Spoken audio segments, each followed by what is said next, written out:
40వ అధ్యాయము మొదటి 3 వచనాలు. ఎవరైనా తెలుగు వచ్చిన వారు స్పష్టంగా చదవండి. కీర్తనల గ్రంథము 40వ అధ్యాయము 1, 2, 3 వచనాలు. ఎవరైనా తెలుగు వచ్చిన వాళ్ళు స్పష్టంగా చదవండి. యెహోవా కొరకు నేను సహనముతో కనిపెట్టుకుంటుని, ఆయన నాకు చెవియొగ్గి నా మొర్ర ఆలకించెను. నాశనకరమైన గుంటలో నుండి, జిగటగల దొంగ ఊబిలో నుండి ఆయన నన్ను పైకెత్తెను. నా పాదములు బండ మీద నిలిపి నా అడుగులు స్థిరపరచెను.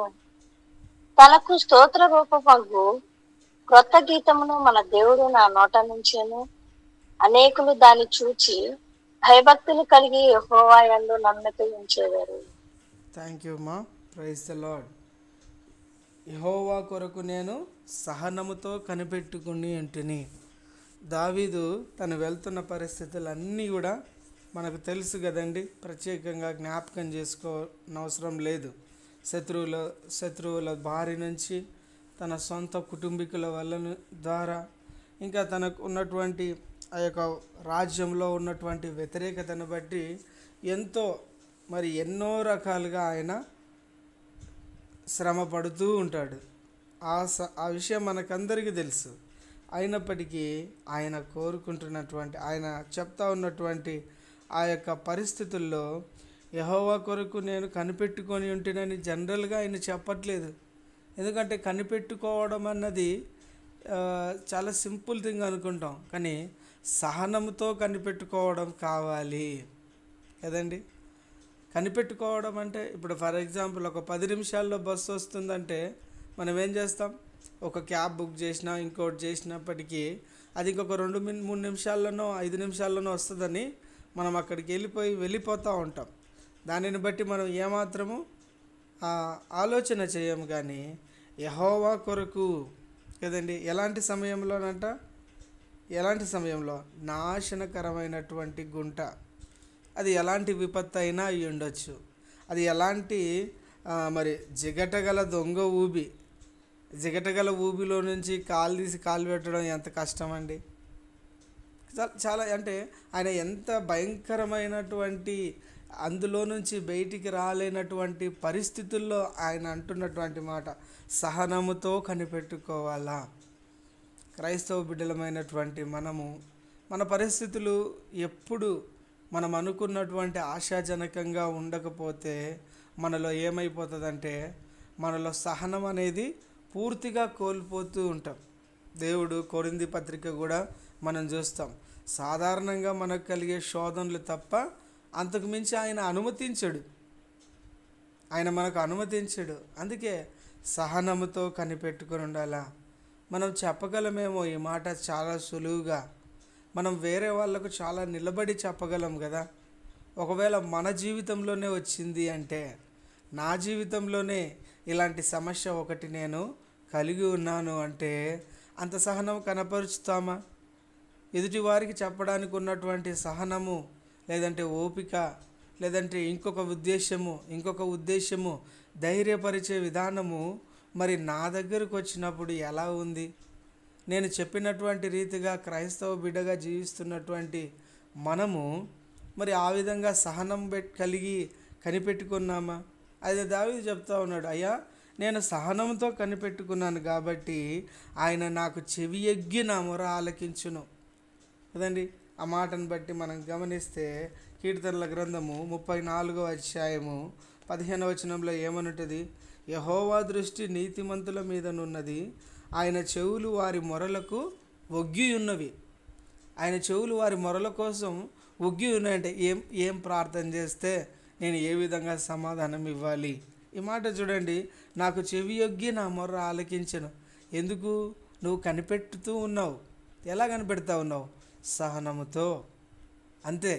అంతేగాని సహనంలో చిరాకు లేదు, సహనంలో కోపం లేదు, సహనంలో సనుగు లేదు, సహనంలో దుఃఖం లేదు, సహనంలో కదండి. అంటే ఈ మాట మనం అర్థం చేసుకోవాలి. సహించడము అంటే వ్యతిరేకంగా ప్రదర్శించడం కాదు, కనిపెట్టుకొని ఉండడం. ఎందుకు? ఆయన మా మాట మళ్ళీ చూద్దాం. 27వ అధ్యాయం 14వ వచనంలో ఆయన ఏమంటున్నాడు? ఆయన మాట చూడండి ఎంత స్పష్టంగా ఉందో. యెహోవా కొరకు కనిపెట్టుకొని ఉండుము, ధైర్యము తెచ్చుకొని నీ హృదయం నిబ్బరగా నుంచుకొనుము, యెహోవా కొరకు కనిపెట్టుకొని ఉండుము. కనిపెట్టాలా కదండి? యెహోవా కొరకు కనిపెట్టాలా, మనం నిబ్బరంగా ఉండాలని చెప్తా ఉన్నాడు, ధైర్యంగా ఉండాలని చెప్తా ఉన్నాడు. మనము మన పరిస్థితులు గమనించినప్పుడు నిజంగా ఈ జిగటగల ఊబి లేదంటే నాశనకరమైనటువంటి ఈ యొక్క పరిస్థితులు ప్రతి ఒక్కరి జీవితంలో మనము కలిగి ఉండినప్పుడు మనం ఎవరి వైపు చూడాలంటే ఓపికతో, పేషెంట్లీ, ఇంకా నాకు ఓపిక లేదు బ్రదర్ అని చాలామంది మనం చెప్తా ఉంటాం. నిజంగా నేను కూడా చెప్తా ఉంటాను మనకందరికీ. ఎందుకంటే ఈ యొక్క క్రైస్తవ బిడ్డలకే ఇటువంటి పరిస్థితులు ఉంటాయా అన్న విధంగా మనము దేవుని నమ్ముకున్న వాళ్ళం కదా, మనకెందుకు ఇలా జరుగుతుంది అని మనము ఆలోచిస్తూ ఉంటాం. ప్రభు అందుకే చక్కగా చెప్తాడు, ఆయన మనకు ఎంతైతే శోధన మనం భరించగలమో అంతే అనుమతిస్తాడు.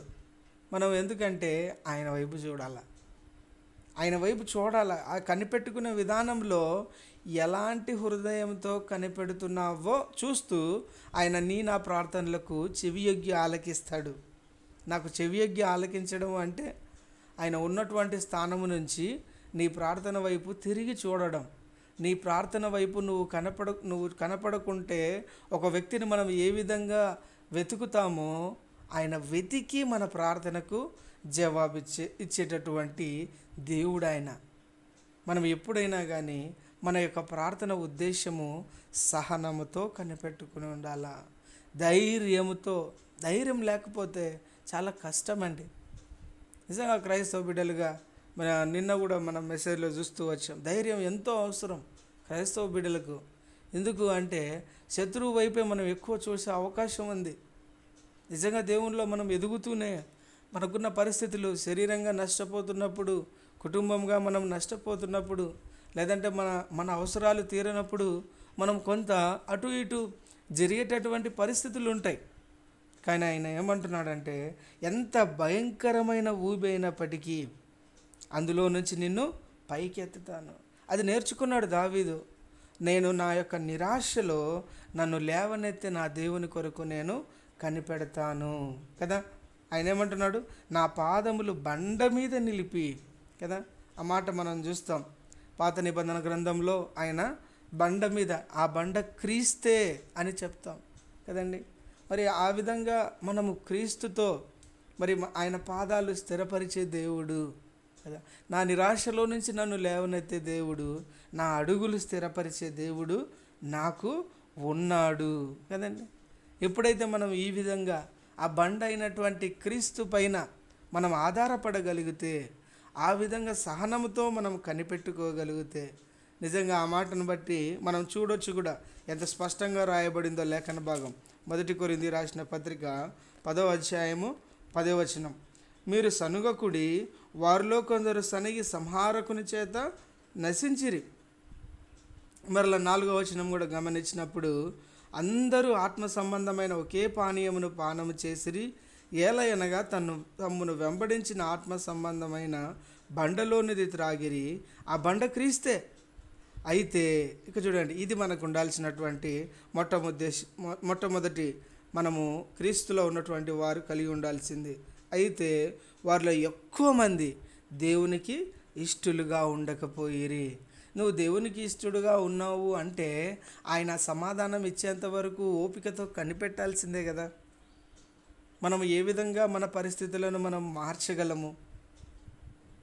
మనం ఎప్పుడైనా కానీ ఆ మాట, అందుకే ఆ బండ గురించి అంటే ఎంత స్థిరత్వాన్ని చూపిస్తూ ఉన్నాడు దేవుడు. చూడండి, మనం సహనం ఆయన మన ప్రార్థనలు ఒగ్గాలి అంటే నీలో నాలో సహనము ఎంతో ముఖ్యమైంది.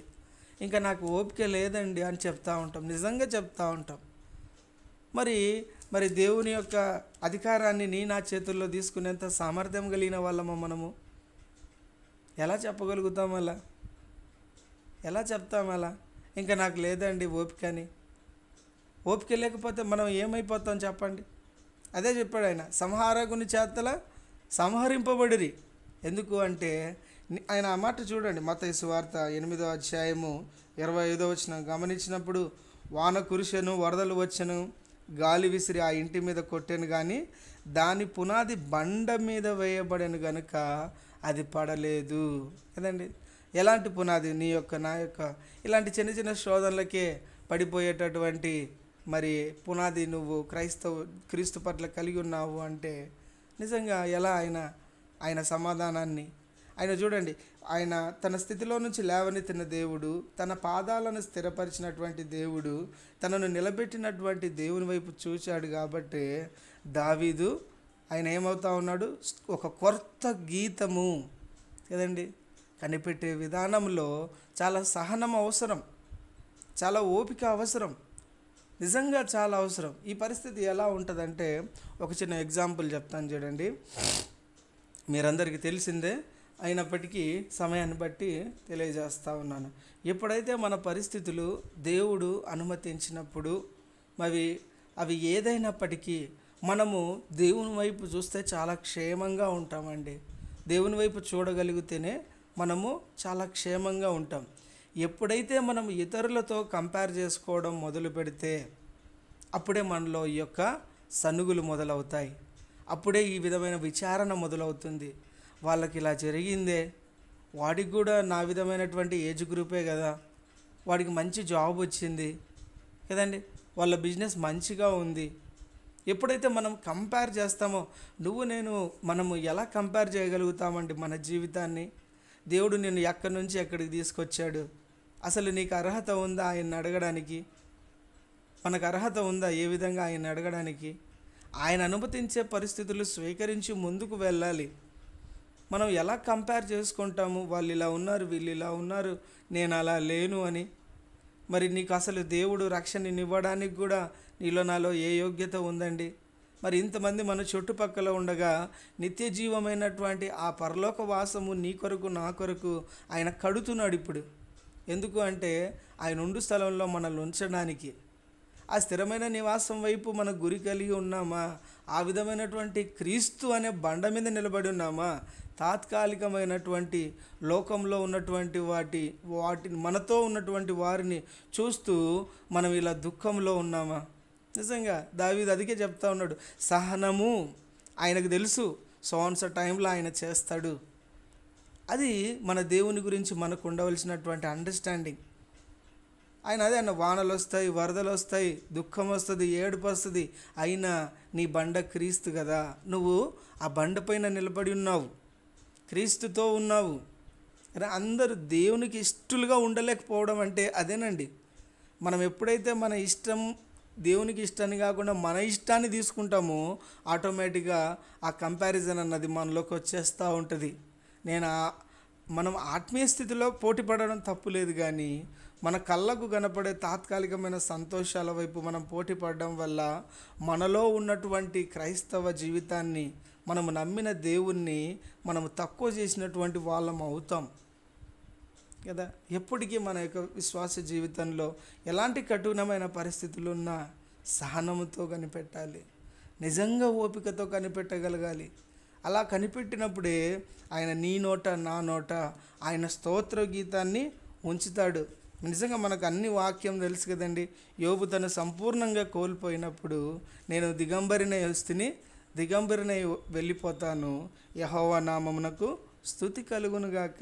ఆ 3వ వచనం మనం చూడండి, 40వ అధ్యాయము కీర్తనలు 3వ వచనం, తనకు స్తోత్ర రూపమగు క్రొత్త గీతమును మన దేవుడు నా నోట నుంచెను, అనేకులు దాన్ని చూచి భయభక్తులు కలిగి యెహోవా యందు నమ్మిక ఉంచిరి. మనం చెప్తాం, వాళ్ళు ఇంత మంచి భక్తి చేస్తూ ఉన్నారండి, ఇన్ని సమస్యలు ఉన్నప్పటికీ మరి ఈ విధంగా ఉన్నారు అని. నిజంగా ఆ విధంగా ఉన్నారు, ఆ విధమైనటువంటి దేవుని యొక్క స్తోత్రం వారు చేయగలుగుతున్నారు అంటే వారు కనిపెట్టారు, వారు ఓపికతో ఉన్నారు, వారు సహనంతో ఉన్నారు. కాబట్టి దేవుడు వారి ప్రార్థన ఆయన చెవుల నొగ్గి విన్నాడు, తద్వారా ఆయనను స్తుతించగలుగుతూ ఉన్నారు. వాళ్ళ యొక్క సహనంలో, వాళ్ళ యొక్క వెయిటింగ్ పీరియడ్లో ఎలాంటి కల్మషం లేదు. ఈరోజు నా వెయిటింగ్ పీరియడ్ ఎట్లా ఉంది? నిజంగా వానలు, వరదలు, శోధనలు, ఇబ్బందులు వచ్చినప్పుడు నిజంగా విచారపడే క్రైస్తవం జీస్తూ ఉన్నాము అంటే నిజంగా దేవునికి ఇష్టలుగా ఉన్నామో లేదో అనేది కూడా మనము చూసుకోవాలి. నిజమైనటువంటి క్రైస్తవునికి కదా నీతిమంతుని అనేక ఆపదలు కలుగును, అయినప్పటికీ వాటన్నిటిలో నుండి విడిపించే దేవుడు ఉన్నాడు. మనం చూడవలసినది, మనం వెయిటింగ్ పీరియడ్లో మనల్ని లోతుకు నడిపించడానికే దేవుడు ఇష్టపడతా ఉన్నాడు, కానీ ఈ పరిస్థితిని బట్టి నిన్ను నన్ను కృంగిపోవడానికి ఆయన అనుమతించడం లేదు. ఒక మాట మొన్న ఈ మధ్యకాలంలో ఎవరో చెప్తా ఉంటే నేను కూడా విన్నాను. ఒక మంచి ప్రపోజల్ గురించి చూస్తూ ఉన్నారంట. ఒక ఫ్యామిలీ, ఒక సిస్టరు మంచి డాక్టర్ సంబంధం వచ్చింది, ఇంకా కనిపెట్టాలి ప్రభు దగ్గర అని అనుకున్నారంట. కానీ ఇంకా ఇంత మంచి సంబంధము దేవుడే ఇచ్చింటాడు కదా, మళ్ళీ కనిపెట్టడం దేనికి అని తొందరపడి వాళ్ళ పేరెంట్స్ వీళ్ళ పేరెంట్స్ ఏం అవకాశం లేకుండా ఆ సిస్టరు ఆ డాక్టర్తో ఇష్టపడి వివాహం చేసుకున్నారు. డాక్టర్ సంబంధం అంటే అంత సులువండి ఈ రోజుల్లో దొరకడము అన్నటువంటి ఆలోచనలో ఆమె చూస్తూ వెళ్ళిపోతే ఆయన మ్యారేజ్ చేసుకొని ఆవిడని ఇంటికి తీసుకెళ్ళి తన మొదటి భార్యను మొదటి కూతురును పరిచయం చేశాడంట. నువ్వు కూడా ఇంట్లో ఉండు అని. తొందరపాటు ఎలాంటి నిర్ణయాలకు తీసుకొస్తుంది చూడండి. అంటే మనం చూడవలసింది ప్రభు వైపు. ప్రభు అనుమతించినప్పుడు, ప్రభు కార్యం జరిగినప్పుడు ఆ యొక్క సంతోషము అవధులు లేనటువంటిది. ఆయన ఇచ్చేంత వరకు సహనంతో కనిపెట్టాలా. మనం ఆ విధంగా కనిపెట్టినప్పుడు ప్రతి ప్రార్థన ఆయన చెవి యొగ్గి ఆలకించే దేవుడై ఉన్నాడు. ఎందుకంటే నిన్ను నన్ను సృష్టించిన సృష్టికర్త తెలుసు కదండి. ఆకాశ పక్షులు ఇవన్నీ చూడండి, వాటికంటే అమూల్యంగా ఆయన రూపంలో చేసుకున్నాడు మనల్ని. ఆయన రాజ్యాన్ని నేతను వెతకండి, అప్పుడు అవన్నీ అనుగ్రహించబడును. మనం చేసే దృష్టి, మనం చేసే పని ప్రభువుకు నచ్చిన విధంగా ఉన్నప్పుడు ఆయన నా ప్రార్థన ఆలకించే దేవుడు అంటున్నాడు. నీవు నేను ఆ స్థితి ఎరిగేంత వరకు కూడా నీ జీవితంలో, నా జీవితంలో ఆయన ఉంచిన శోధనను ఏమాత్రము తీసివేయడండి. ఎందుకంటే ఇందులో నుంచి కూడా లేవనెత్తే దేవుడు ఆయన. మనము సమస్తము ఆయన పైన ఆధారపడాలి. ఆ బండ మీద ఇల్లు కట్టుకున్నటువంటి వారి వలె ఆ బండ అనేటటువంటి క్రీస్తును ఆనుకొని మనం జీవించినప్పుడు నిజంగా మన ప్రతి ప్రార్థన ఆయన ఆలకించే దేవుడు అంటున్నాడు. దేవుడు ఈ కొద్ది మాటలు దీవించునుగాక. అటువంటి కృప మనకందరికీ దయచేయునుగాక. దయచేసి ప్రార్థించండి. Praise the lord.